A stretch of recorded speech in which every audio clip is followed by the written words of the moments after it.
Recording.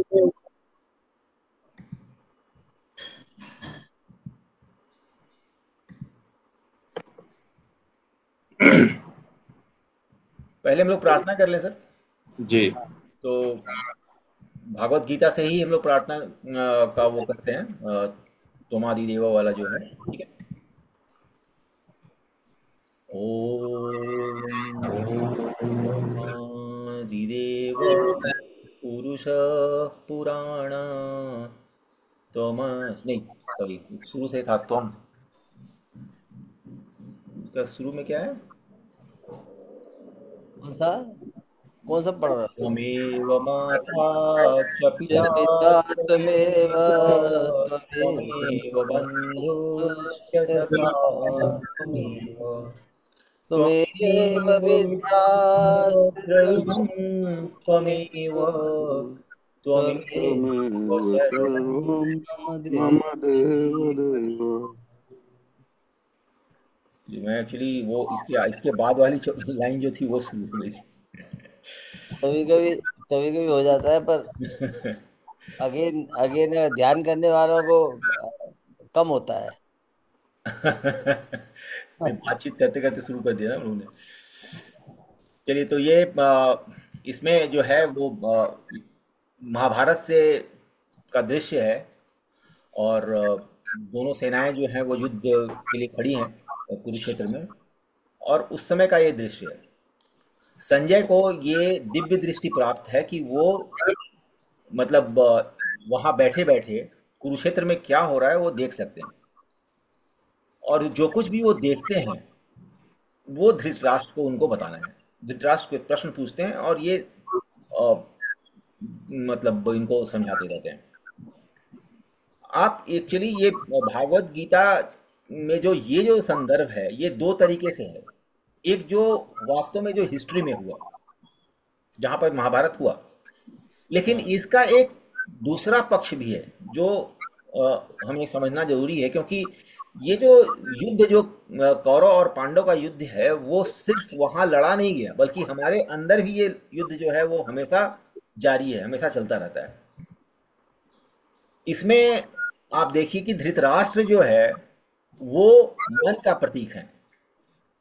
मतलब जितने भी इंद्रियां हैं, जितने भी सेंस ऑर्गन्स हैं, वो उसके उसका राजा है। लेकिन वो अंधे हैं, वो रियलिटी नहीं देख पा रहे हैं क्योंकि वश में है वो इंद्रियों के।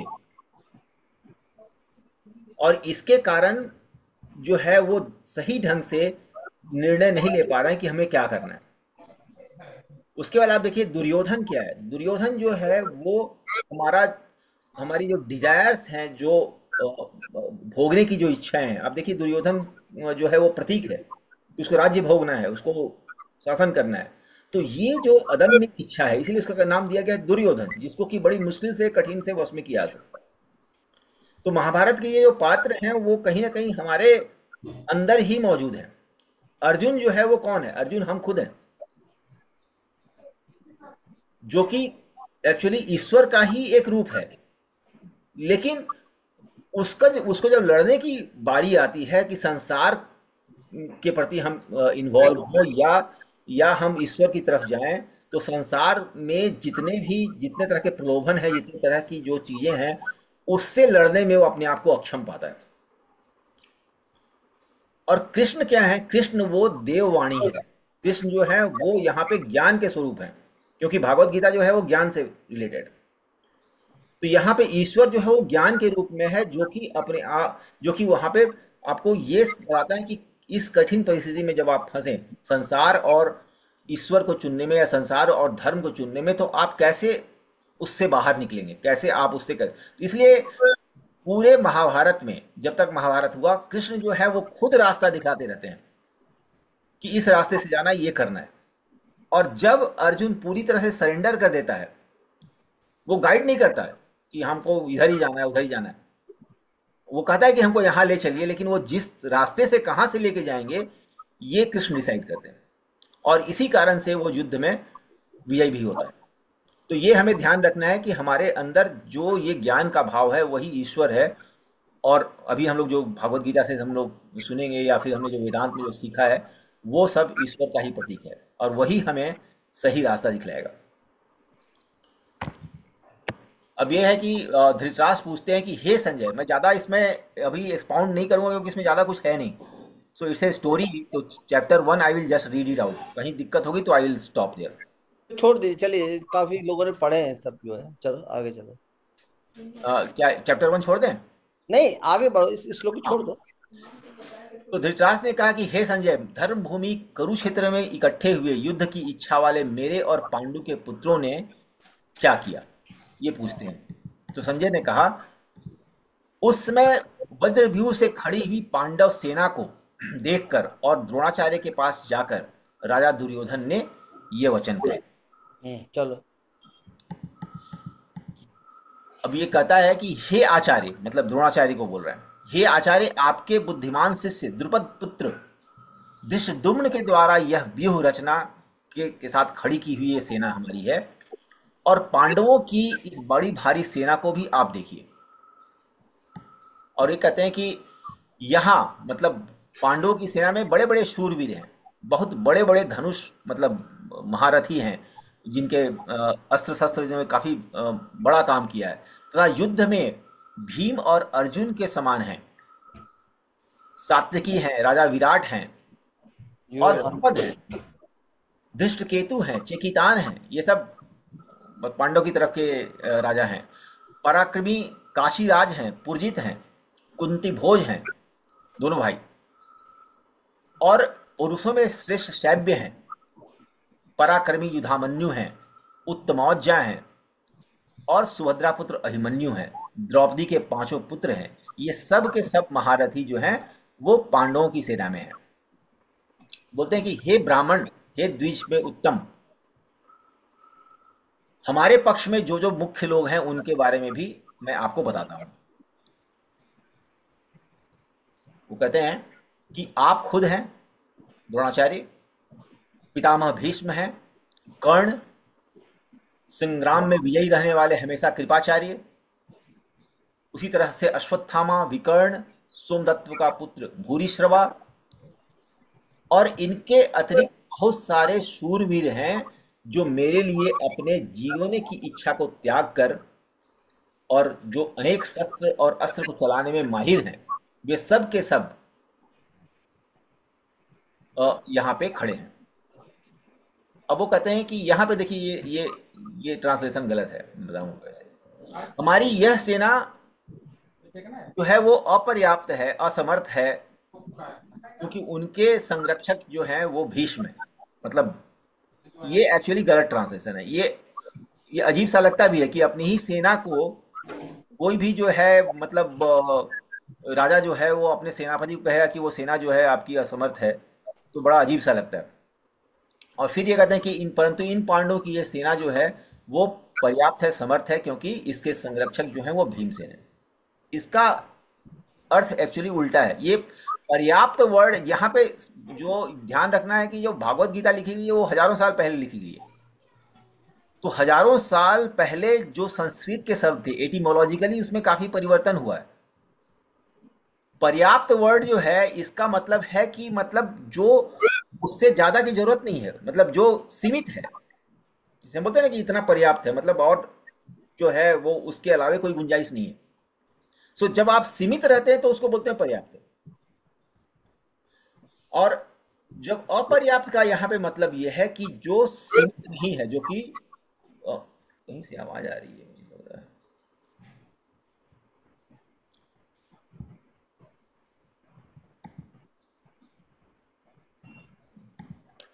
तो यहाँ पे इसका मतलब यह है कि उनकी जो सेना है वो काफी छोटी सी सेना है, मतलब सीमित सेना है, और हमारी जो सेना है वो असीमित है, अपर्याप्त है, सीमित नहीं है, और उसके संरक्षक जो हैं वो भीमसेन है वहां पे, और हमारे सेना में भीष्म है। इसका मतलब ये है। तो कहीं कहीं पे ये गलतियां जो हैं वो आपको मिलेंगी। दुर्योधन फिर अपनी सेना के महारथियों से बोलता है कि आप सब के सब जितने भी महारथी लोग हैं हमारी सेना में, वो सभी मोर्चों पर अपनी अपनी जगह दृढ़ता से स्थित रहते हुए निश्चित रूप से पितामह भीष्म की ही चारों तरफ से रक्षा करें, क्योंकि पितामह भीष्म जो हैं वो उस समय के सेनापति हैं, उनको लीड करना है।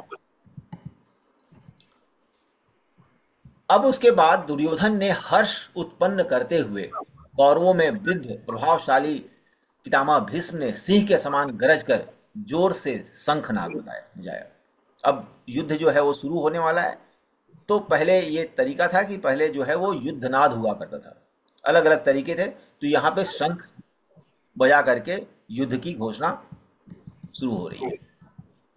और उसके बाद शंख और नगाड़े तथा ढोल मृदंग और नरसिंह बाजे एक साथ ही बज उठे।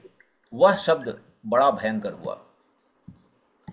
इसके बाद सफेद घोड़ों से युक्त महान रथ पर बैठे हुए लक्ष्मीपति भगवान श्री कृष्ण और पांडुपुत्र अर्जुन ने भी दिव्य शंखों को बड़े जोर से बजाया। अंतर्यामी भगवान श्री कृष्ण ने पांचजन्य नामक शंख बजाया। धनंजय, अर्जुन का नाम धनंजय भी है, अर्जुन ने देवदत्त नामक शंख बजाया। और भयानक कर्म करने वाले वृक्कोदर, भीम का एक दूसरा नाम वृक्कोदर है, तो उन्होंने पौंड्र नामक महाशंख बजाया। कुंती पुत्र राजा युधिष्ठिर ने अनंत विजय नामक, नकुल और सहदेव ने सुघोष और मणिपुष्पक नामक शंख बजाए। अब ये कहते हैं कि हे राजन, श्रेष्ठ धनुष वाले काशीराज और महारथी शिखंडी तथा धृष्टद्युम्न एवं राजा विराट और अजय सात्यकी, राजा द्रुपद और द्रौपदी के 5 पुत्र तथा लंबी लंबी भुजाओं वाले सुभद्रा पुत्र अभिमन्यु, सब ने अलग अलग से अपने अपने शंख बजाए। और उस पांडु सेना के उस भयंकर शब्द ने आकाश और पृथ्वी को भी गुंजाते हुए अन्यायपूर्वक राज्य हड़पने वाले दुर्योधन आदि के हृदय विदीर्ण कर दिए। ये संजय का कमेंट है बेसिकली। हे महीपति धृतराष्ट्र, संजय कहते हैं कि हे महीपति धृतराष्ट्र, अब शस्त्र चलने की तैयारी हो रही है। और उस समय अन्यायपूर्वक राज्य को धारण करने वाले राजाओं और उनके साथियों को व्यवस्थित रूप से सामने खड़े हुए देखकर कपिध्वज, जो अर्जुन का जो रथ था उसमें हनुमान जी का वो ध्वज लगा हुआ था, तो इसलिए उसका नाम कपिध्वज है। पांडुपुत्र अर्जुन ने गांडीव धनुष उठा लिया और अंतर्यामी भगवान श्री कृष्ण से यह वचन बोले, हे अच्युत, दोनों सेनाओं के मध्य में मेरे रथ को खड़ा कीजिए। जब तक मैं खड़े हुए इन युद्ध की इच्छा वालों को देख न लूं कि इस युद्ध रूप उद्योग में मुझे किन किन के साथ युद्ध करना श्रेष्ठ है। अब ये पुराने जमाने की बात है, महाभारत काल है, तो हर योद्धा दूसरे योद्धा से नहीं लड़ता। अब जैसे बहुत महारथी है, वो जा करके किसी सैनिक से नहीं लड़ेगा। तो पहले नियम था कि वो आप अपने बराबर वाले से लड़े। तो ये अर्जुन कह रहा है कि किससे हमको युद्ध करना चाहिए, वो एक बार देख तो लें कि किससे हमें युद्ध करना है। दुष्ट बुद्धि दुर्योधन का युद्ध में प्रिय करने की इच्छा वाले जो ये राजा लोग इस सेना में आए हुए हैं युद्ध करने को उतावले हुए, उन सबको मैं देख लूं।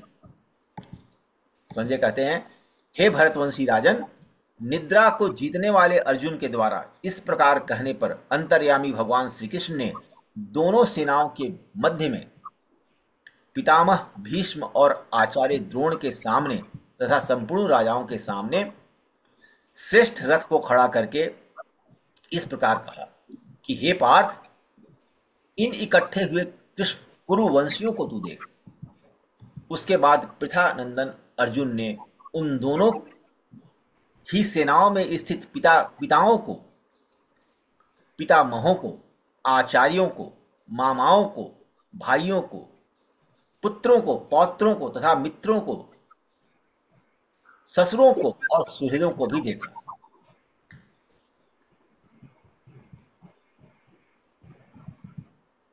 अपनी अपनी जगह पर स्थित उन संपूर्ण बांधुओं को देखकर वे कुंती पुत्र अर्जुन अत्यंत, यहाँ पे भी ये मतलब ट्रांसलेशन गलत है। कृपया का मतलब कायरता नहीं होता है, कायरता से युक्त होकर विधात करते हुए ये वचन। कृपया का मतलब होता है कि मतलब उसका जो आत्मविश्वास है, मतलब लड़ने का जो भाव था, जो उसके अंदर जो ये था वो दब गया। कृपया का मतलब होता है दबना। जब आप किसी से प्रार्थना करते हैं, कृपया करते हैं, तो आप जो है वो नीचे दबे रहते हैं।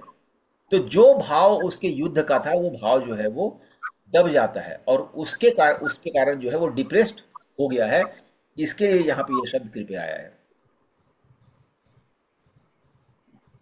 अर्जुन बोले, हे कृष्ण, युद्ध की इच्छा वाले इस कुटुंब समुदाय को अपने सामने उपस्थित देखकर मेरे अंग शिथिल हो रहे हैं और मुख सुख रहा है, तथा मेरे शरीर में कपकपी आ रही है एवं रोंगटे खड़े हो रहे हैं। हाथ से गांडीव धनुष गिर रहा है और त्वचा भी जल सी रही है। मेरा मन भ्रमित सा हो रहा है और मैं खड़े रहने में भी असमर्थ हो रहा हूं। अब ये मोह जो है जैसे व्याप्त कर चुका है। हे केशव, मैं लक्षणों को भी विपरीत ही देख रहा हूं, और युद्ध में स्वजनों को मारकर, अपने ही लोगों को मारकर, मैं कोई लाभ भी नहीं देख रहा हूं कि इनको मारकर आखिर हमें मिलेगा क्या। अब ये काफी बड़ा ये है। आप देखिए कि अगर हम लोग अर्जुन किस तरह अपने सामने रखें तो हम लोग क्या करें। हम लोग को भी यही लगेगा ना कि मतलब ये युद्ध में सब अपने ही लोगों को मार करके राज्य भोगने से क्या मतलब है। तो यही ये अर्जुन के साथ हो रहा है कि हे कृष्ण, न तो मैं विजय चाहता हूं और न राज्य चाहता हूं और न सुखों को ही चाहता हूं। हे गोविंद, हम लोगों को राज्य से क्या लाभ, भोगों से क्या लाभ, अथवा जीने से भी क्या लाभ है। जिनके लिए हमारे लिए राज्य, भोग और सुख की इच्छा है। देखिए, कोई भी आदमी जो है वो जंगल में बैठ करके मतलब राज्य का भोग करना नहीं चाहेगा। वो जो चाहता है कि उसके जो अपने हैं वो उसके साथ रहें। तभी धन का मतलब है, तभी जो है वो ऐश्वर्य का मतलब है। तो जिनके लिए हम ये सब चाह रहे हैं वे सब के सब अपने ही प्राण और धन की आशा को त्याग करके मेरे खिलाफ युद्ध में खड़े हैं। आचार्य हैं, पितर लोग हैं। पितर का मतलब पिता नहीं है, यहाँ पे भी गलत किया हुआ है। जो पिता तुल्य है उन सबको अ, वो पितर कहा जाता है। आचार्य हैं, पिता पुत्र। और उस पुत्र का मतलब ये नहीं कि सारे के सारे सब पुत्र अर्जुन के पुत्र हैं, ऐसा नहीं है। मतलब जो पुत्रवत हैं वो भी पुत्र में आते हैं। और उसी प्रकार पितामह, मामा, ससुर, पौत्र, साले तथा अन्य संबंधी हैं। इन ये अगर मुझ पर प्रहार भी करें, अगर मेरे पर अटैक भी करें, तो भी मैं इनको मारना नहीं चाहता। हे मधुसूदन, तीनों लोक का राज्य भी अगर इनको मारने से मुझे मिले, तो भी मैं इनको नहीं मारना चाहता। और पृथ्वी के लिए तो मैं क्यों मारूं इनको। हे जनार्दन, धृतराष्ट्र संबंधियों को मारकर हम लोगों को क्या प्रसन्नता होगी।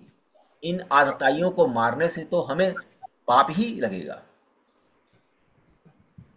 अपने इन बंधुओं को, धृतराष्ट्र संबंधियों को मारने के लिए हम योग्य नहीं है, मतलब हमें नहीं मारना चाहिए। क्योंकि हे माधव, अपने कुटुंबियों को मारकर, अपने ही लोगों को मारकर हम कैसे सुखी हो सकते हैं।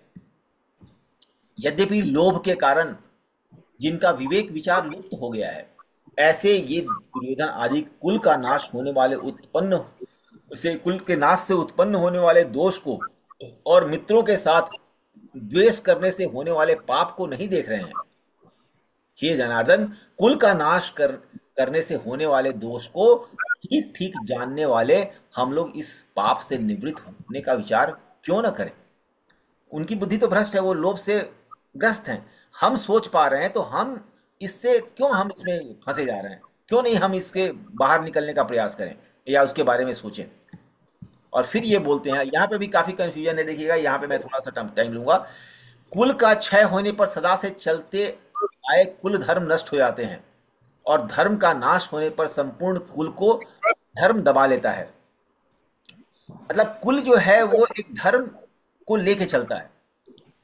आप देखिए कि हम लोग, चाहे हमने मनुस्मृति पढ़ी है या नहीं पढ़ी है, किसी ने भागवत गीता पढ़ी है यानी कि रामायण पढ़ा है नहीं, लेकिन उनके पूर्वजों ने अपने बच्चों को जो शिक्षा दी थी कि कैसे बिहेव करना चाहिए, बड़े लोगों को पैर छू के प्रणाम करना चाहिए।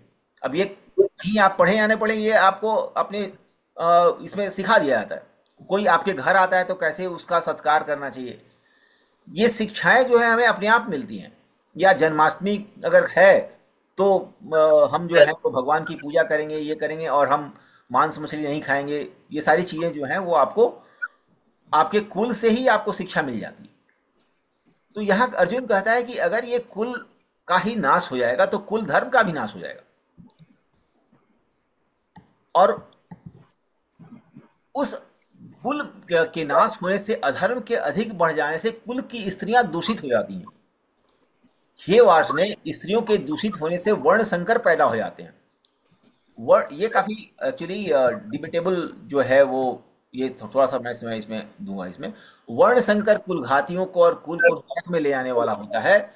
श्राद्ध और तर्पण न मिलने से इनके पितर भी अपने स्थान से गिर जाते हैं। अब यहाँ पे देखिए ऐसा है कि जो महाभारत काल है वहां पे पुरुष प्रधान सोसाइटी ज्यादातर है। स्त्रियों का जो रोल है वो बहुत लिमिटेड है। कहीं कहीं पे स्त्रियां मिलती हैं कि हाँ उन्होंने भी शस्त्र उठाए, लेकिन ये जो मतलब काल है उसको हमें ध्यान में रखना पड़ेगा। तो ये कहते हैं कि अगर ये कुल नष्ट होगा तो कौन नष्ट होगा? जो युद्ध में आया है, युद्ध में सारे के सारे मर्द आए हुए हैं, सभी मर्द मारे जाएंगे। तो स्त्रियों का जो मतलब रोल है, अब वहां स्त्रियां अपने रोल में बंधी नहीं रह पाएंगी। उनका काम है अपने अपने जो संस्कृति है वो अपने बच्चों को देना, और फिर वहां पे जो धर्म का काम है वो करना। उससे उनको बाहर निकलना पड़ेगा। बाहर निकल के जो काम पुरुष करता है वो काम उनको करना पड़ेगा, और जब वो करेंगी तो फिर there will be conflict of interest. क्योंकि वो संसार जो है वो वहां पे अगर वो जाती हैं तो फिर उनके जो विचार हैं उस तरह के नहीं हो जाएंगे। उनके विचारों में दूषण आएगा, मतलब उनके विचार जो हैं वो प्रदूषित हो जाएंगे। और जब वो विचार प्रदूषित हो जाएंगे तो ये कहते हैं कि वर्ण संकर संतान पैदा होंगे। अब यहाँ पे वर्ण संकर कहा गया है, लोग यहाँ पे इसको बना देते हैं जाति संकर से, मतलब एक जाति का दूसरी जाति से। और क्रॉस ब्रीड ही कहते हैं वर्णशंकर को, क्रॉस ब्रीड हाँ, से होता है। लेकिन ये क्रॉस ब्रीड से अगर इसको हम ध्यान दें तो यहाँ पे एक्चुअली कि मतलब कि ऐसा नहीं कि मतलब जो है वो जो मनुस्मृति में है इसका दूसरा मतलब भी है। वर्ण संकर का मतलब जो है कि जो वर्ण तो किसी का है, जैसे जो आदमी ब्राह्मण के, इससे अगर भागवत गीता का 18वां अध्याय देखेंगे तो वहां पे हर वर्ण का अलग अलग उसका गुण और उसके स्वभाव दिए गए हैं कि कौन सा व्यक्ति जो है वो ब्राह्मण श्रेणी में आएगा, कौन सा आदमी क्षत्रिय में आएगा। तो आपके अपने ही घर में कोई आदमी क्षत्रिय विचार का हो सकता है और दूसरा जो है वो ब्राह्मण हो सकता है। ठीक है, मतलब तो इसमें भगवत मेरा गीता। कहने इसमें मुझे ये लगता है कि युद्ध होने से आदमी मतलब जो मेल है वो डोमिनेंस खत्म हो जाएगी, मर जाएंगे। तो जो स्त्रियां ज्यादा हो जाएंगी, they will be cross there will be cross connections within the society. And उससे जो संतान उत्पन्न होगी, या जो स्त्रियों को जो ले जाएंगे अपने साथ, बिकॉज आदमी मर जाएगा तो उसकी स्त्री को कोई ना कोई लेके जाएगा, तो उससे जो संतान उत्पन्न होगी अनचाही संतान होगी। ये उसका वो भी मतलब है सर, और उसका दूसरा मतलब ये भी है कि मतलब जो उनको करना चाहिए वो अपने धर्म से भटक जाएंगे, मतलब उनको दूसरे काम में वो लग जाएंगे और उसके कारण से समाज में अव्यवस्था फैल जाएगी। उसका दूसरा जो है, इसका अलग अलग लोग मतलब निकालते हैं, मगर मेरा अपना जो समझ है वो, क्योंकि वो भागवत गीता में कहीं भी वर्ण संकर की बात ये भगवान ने ये नहीं की। ये जो पर प्रश्न उठाया है, आज के युग में इसका रिलेवेंस मुझे लग रहा है थोड़ा कम है, बिकॉज नाउ ये तो सर ये प्रश्न कौन उठा रहा है? ये प्रश्न जो है वो अर्जुन उठा रहा है। तो ये भागवत गीता का कोई डिक्टम नहीं कहा जा सकता कि ये ऐसा होता है। क्योंकि भगवान ने कहीं भी वर्ण संकर का नाम नहीं लिया पूरे 18वें अध्याय में, जबकि नहीं, मतलब इस थोड़ा थोड़ा सा रिलेवेंस क्रॉस ब्रीड का कम हो गया, बल्कि बल्कि now it is proved that cross breeds are more stronger and more stronger and better, I mean. Better. चलिए कोई बात नहीं, फिर चाहे छोड़ दीजिए कंट्रोवर्ट, जहां हमें लग रहा है कंट्रोवर्ट छोड़ देते। नहीं नहीं, कंट्रोवर्स इसका मतलब मैं एक्सप्लेनेशन दे रहा था बट कि मतलब बट वो ये उसका तो ये एग्जैक्ट तो मीनिंग वो नहीं है, लिटरल मीनिंग से आप मत जाइए। और दूसरा, ये तो हाँ हाँ, अर्जुन अर्जुन जो उठा रहे हैं ये तो स्वाभाविक विचार हैं जो किसी भी व्यक्ति में आज भी 100% मतलब इसकी रेलेवेंस है। जो अभी तो ये सवाल उठा रहे हैं ना भगवान के लिए कि ये एग्जैक्टली, सब ये सब समस्याएं जो है वो क्रिएट होंगी।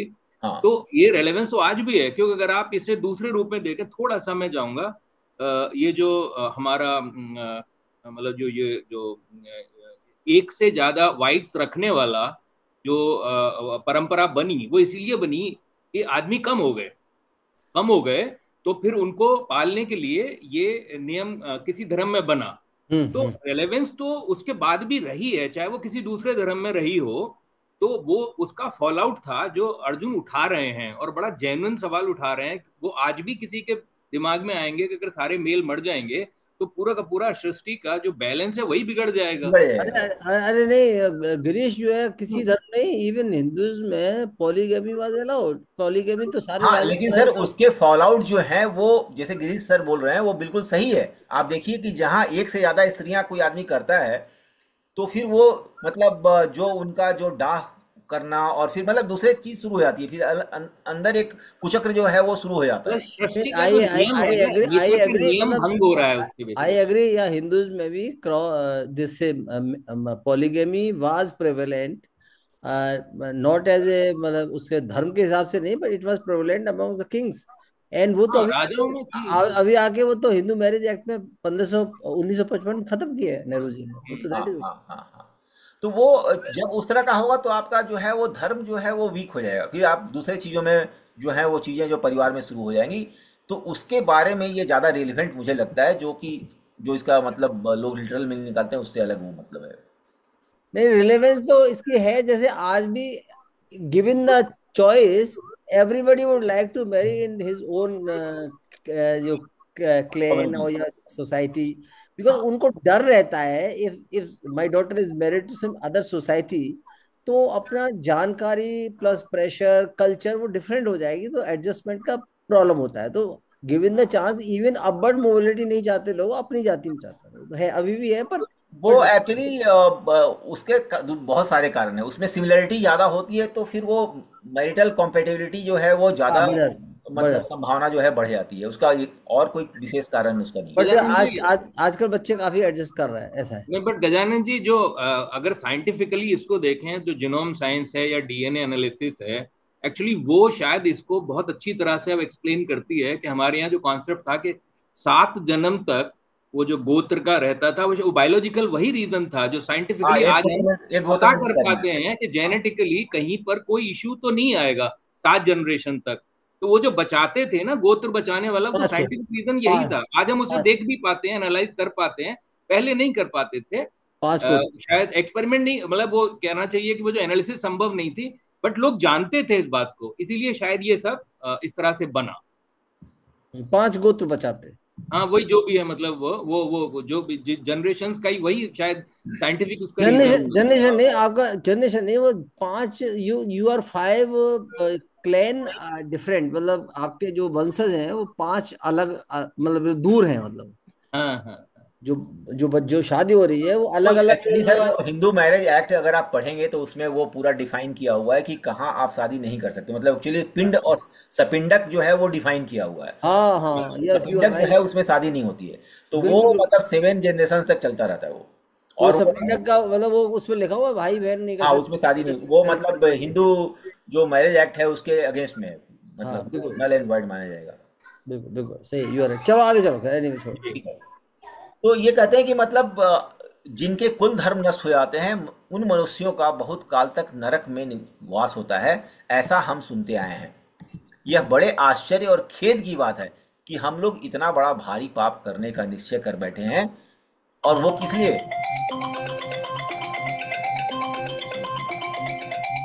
I will call back.